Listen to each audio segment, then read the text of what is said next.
Good morning friends. तो friends, अब cash flow की हम इस प्रॉब्लम को सॉल्व करेंगे। चलिए पढ़ें। Balance sheet of K A S limited as on 31 March 2014 and 31 March 2015 are as follow.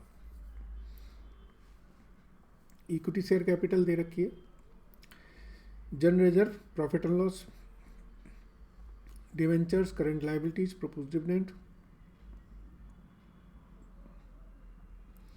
Provision for tax, goodwill है, लैंड एंड बिल्डिंग है, प्लांट एंड मशीनरी है, इन्वेस्टमेंट है, स्टॉक है, डेटर है, कैसेट बैंक है।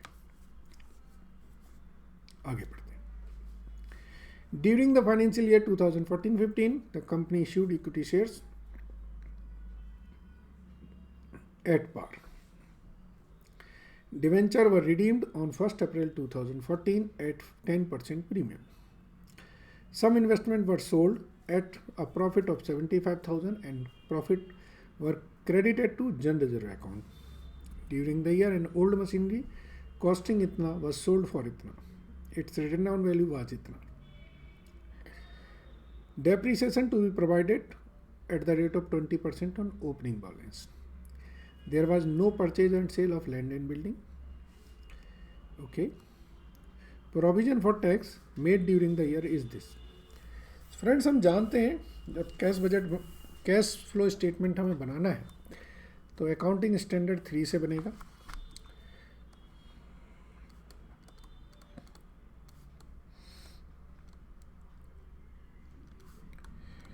ठीक है।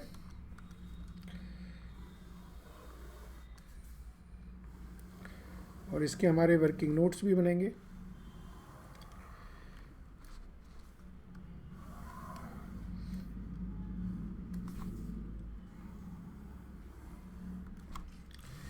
एक जो हमारा वर्किंग नोट बनता है, जो हम लोग बनाते हैं, वो बनाते हैं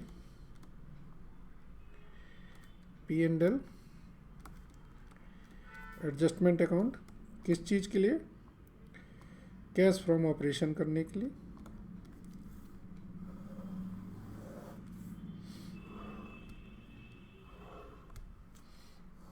ठीक है। इसके बाद नेक्स्ट पेज पे हम इसके छोटे छोटे और वर्किंग नोट्स हैं वो बना लेते हैं।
लेजर अकाउंट बनाने से बैलेंसिंग फिगर्स हमारी निकल आती हैं।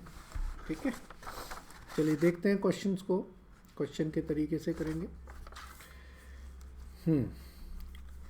सबसे पहले हमारा यहाँ पे लिखा जाएगा कैश फ्लो फ्रॉम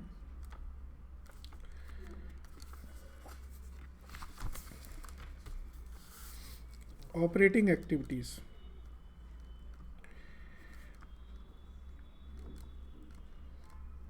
ठीक है। इसके बाद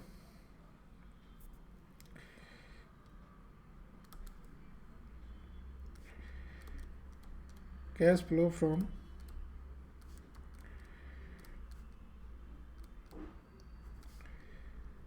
investing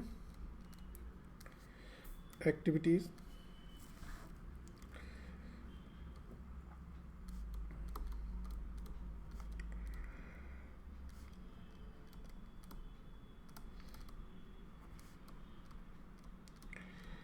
financing activities.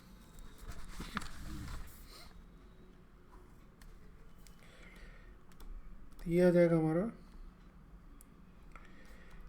Net change in cash and cash equivalent. ठीक है, हम इसमें लिखेंगे add cash and equivalent at the beginning, cash and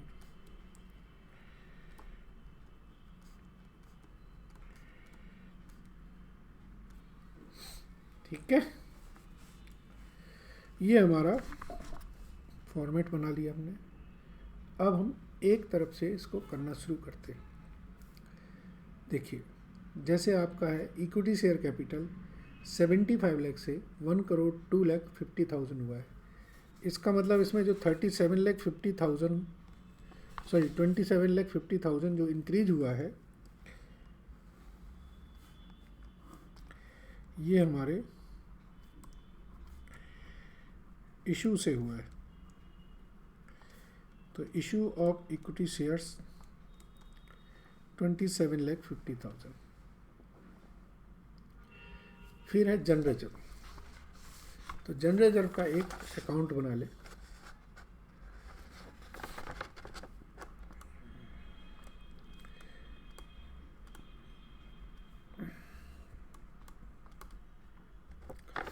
opening balance हमारा है कितना? ओपनिंग बैलेंस 42,50,000 है।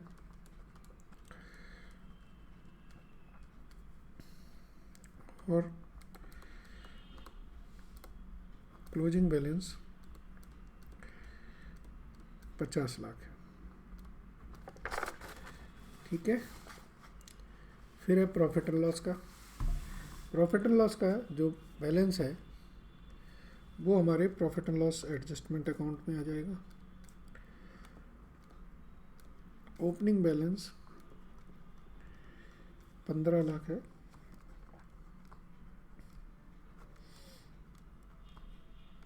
Closing balance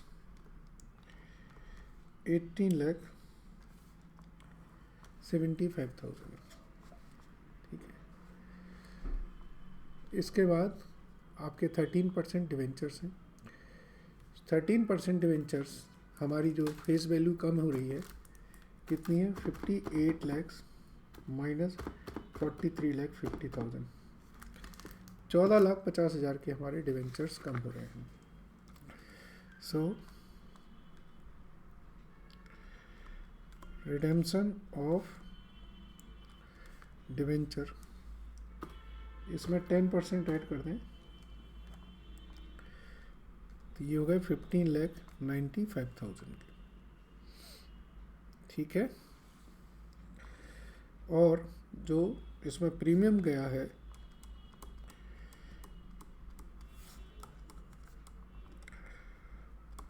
premium on redemption, वो आपने P&L या रिजर्व से लिया होगा। इसके बाद है करंट लायबिलिटीज़, वो आपके इंक्रीज डिक्रीज आ जाएंगे। प्रपोज डिविडेंड और प्रोविजन फॉर इनकम टैक्स, ये दो हमारे अकाउंट बनेंगे। ठीक है, गुडविल में देखें तो गुडविल आपकी 2,25,000 की कम हो रही है। तो ये गुडविल रिटर्न ऑफ हो जाएगी 2,25,000। ठीक है, चलिए अब देखें हम लैंड एंड बिल्डिंग में। लैंड एंड बिल्डिंग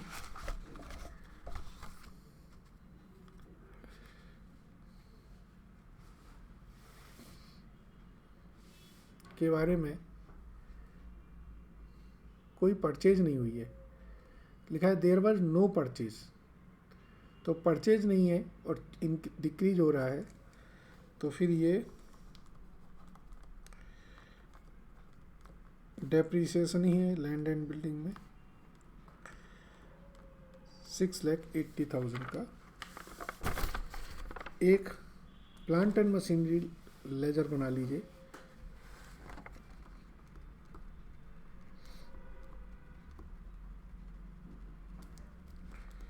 ठीक है,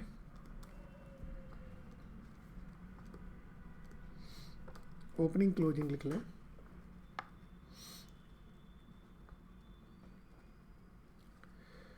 प्लांट एंड मशीनरी की ओपनिंग है 75,12,000 और क्लोजिंग है 107,95,000। सॉरी,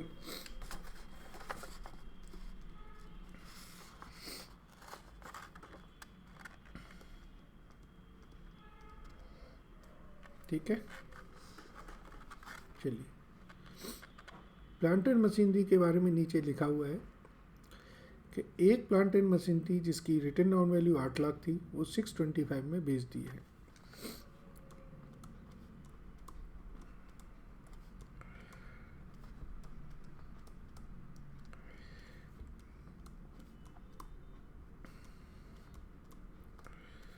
लॉस ऑन सेल हो गया। डेप्रिशिएशन हमें लगाना है ओपनिंग बैलेंस पे, तो ये आ गया हमारा 15,02,400। ठीक है, इसका टोटल करेंगे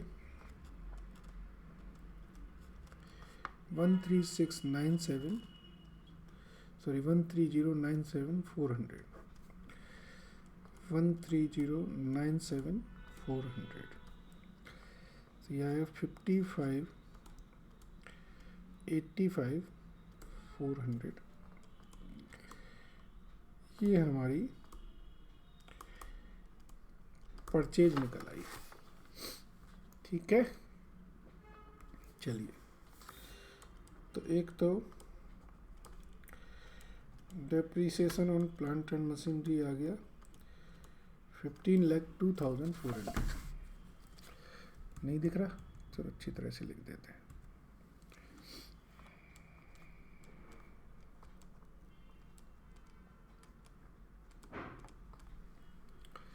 ओके, लॉस ऑन सेल हो गया हमारा 1,75,000।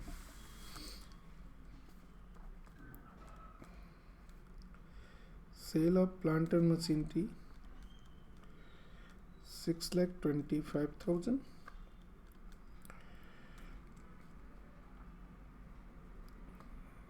Purchase of plant and machinery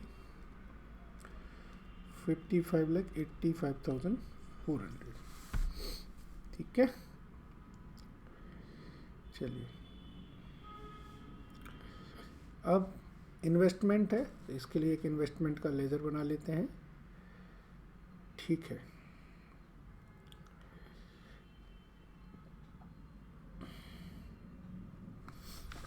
तो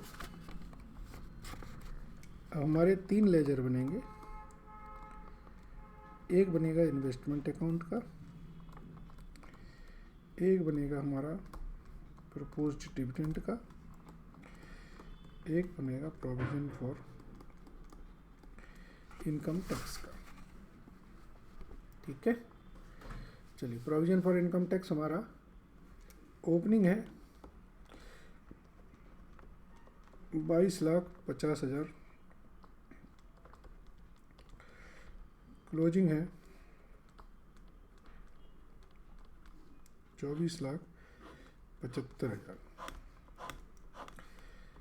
इन्होंने बोला है कि ड्यूरिंग द ईयर जो प्रोविजन मेड हुआ है वो 4,50,000 का है, तो ये 27 लाख हो जाएगा।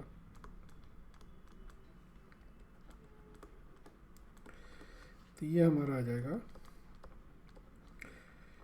Income tax paid.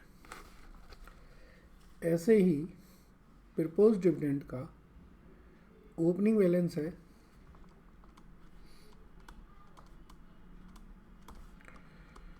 7,50,000,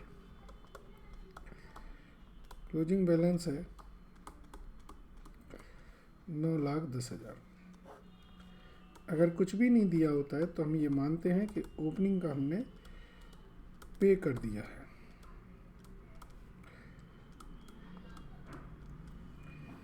तो इसको टोटल करेंगे,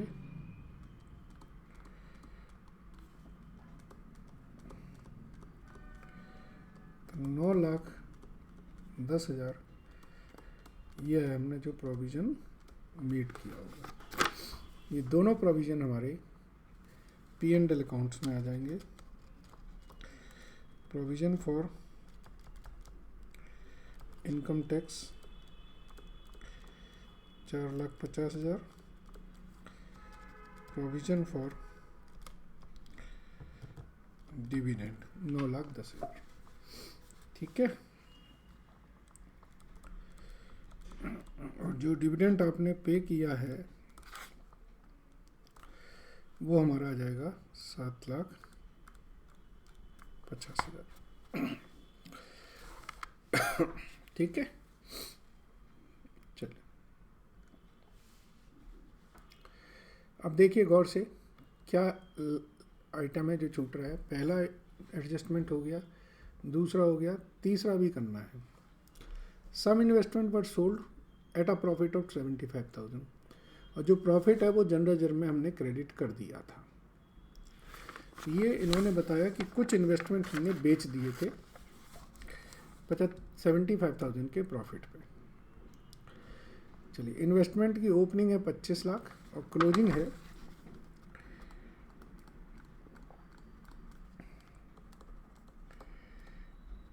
ये हमारी ओपनिंग है, क्लोजिंग है 21,25,000। हमें प्रॉफिट का पता है, ये हमने जनरल रिजर्व में ट्रांसफ़र कर दिया था।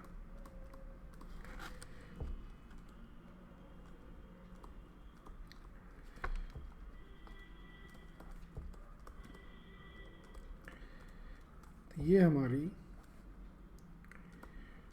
सेल ऑफ इन्वेस्टमेंट आ जाएगी 4,50,000 की।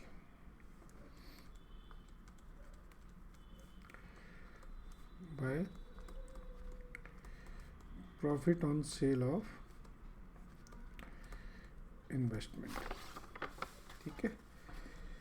4,50,000 का इन्वेस्टमेंट बिका है तो वो हमारी इन्वेस्टमेंट इनफ्लोज में आ जाएगा। यस। एक बार पूरी एक एक लाइन आइटम को चेक कर लो, करंट एसेट्स को छोड़ के बाकी सब।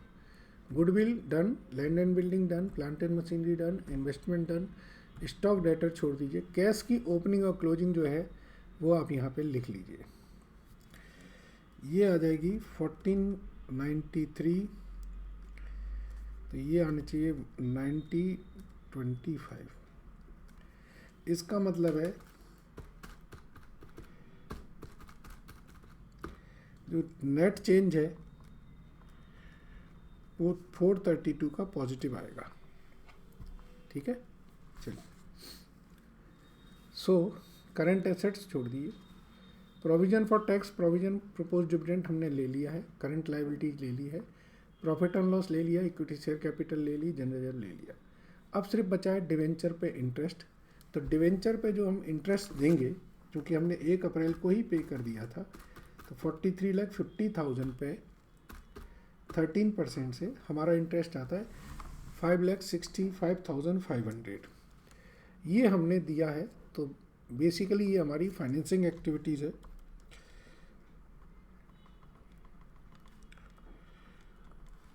तो P&L में से इसे हम हटाएंगे और फाइनेंसिंग एक्टिविटीज़ में हम इसका आउटफ्लो दिखाएंगे।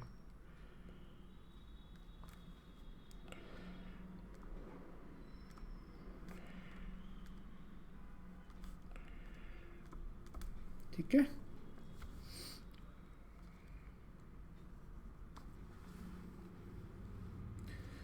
Okay,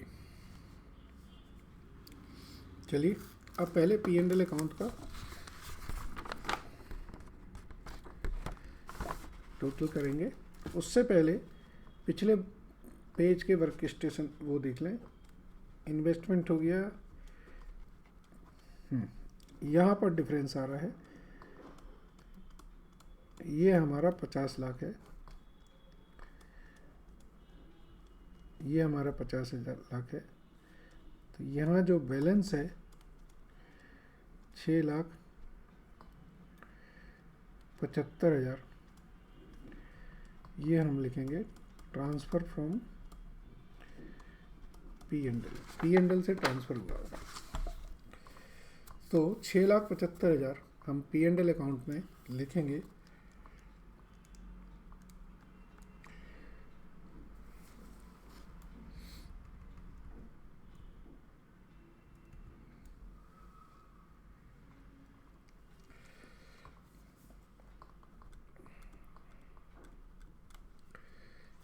transfer to general reserve, ठीक है। चलो अब इसका टोटल करते। 6,75,000 plus 145 plus 225 plus 6,80,000 plus 1,502 400 plus 1,75,000 plus 9,10,000 plus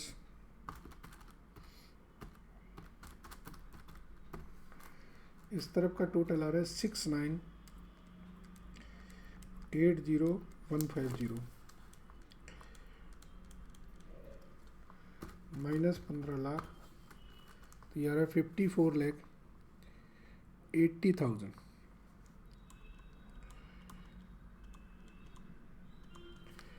इसे है कैश फ्रॉम ऑपरेशन,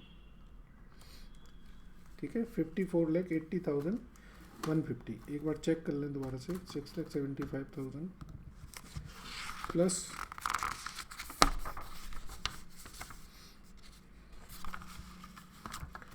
145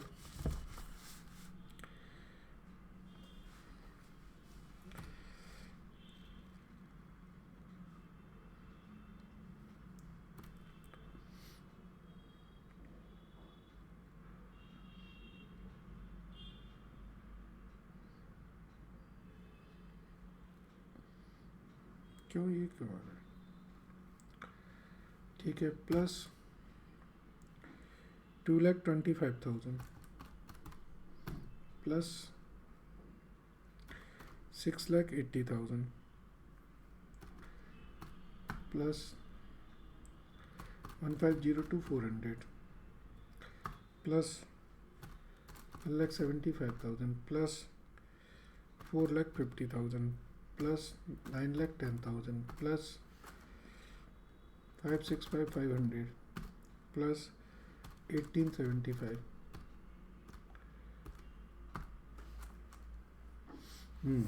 कुछ गड़बड़ थी मुझे लग रहा था।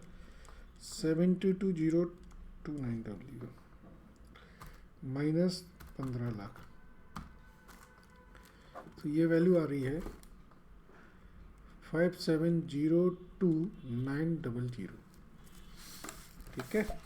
चलिए अब ये आपकी ऑपरेटिंग एक्टिविटीज़ में आ जाएगी। Cash from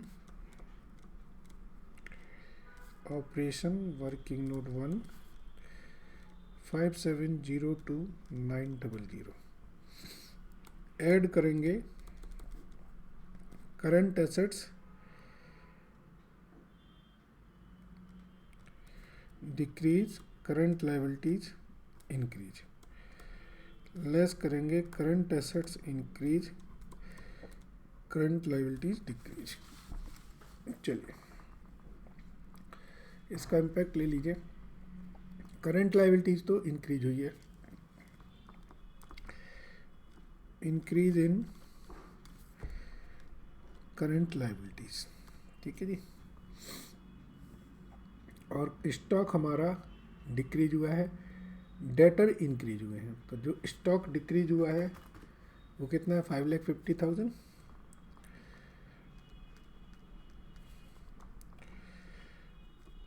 decrease in stock, increase in debtors.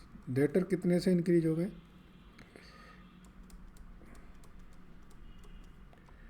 ठीक है, ये दोनों प्लस करो, ये माइनस करो, तो ये हो जाएगा 8 लाख, तो ये आएगा 53,27,900, ठीक है जी। कैश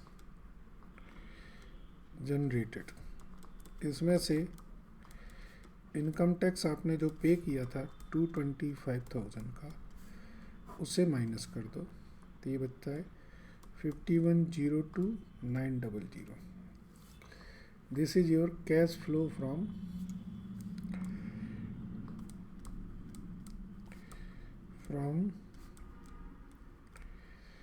ऑपरेटिंग एक्टिविटीज, ठीक है। अब इसको प्लस माइनस करके इसकी जो आ रही है value, that comes to 45,10,400। This is cash used in investing activities, ठीक है। अब इसका देखें, 27,50,000 माइनस 1595,000 माइनस 7,50,000 माइनस 56, तो ये आ रहा है -160,500। This is cash used in financing activities. चलिए अब इसका टोटल करें, 51,02,900 माइनस 4,510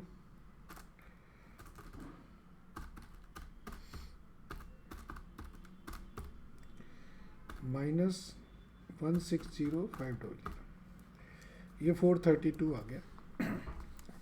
इसका मतलब है जो अभी तक हमने वर्किंग की है वो परफेक्ट वर्किंग थी, उसमें कोई दिक्कत नहीं है, ठीक है।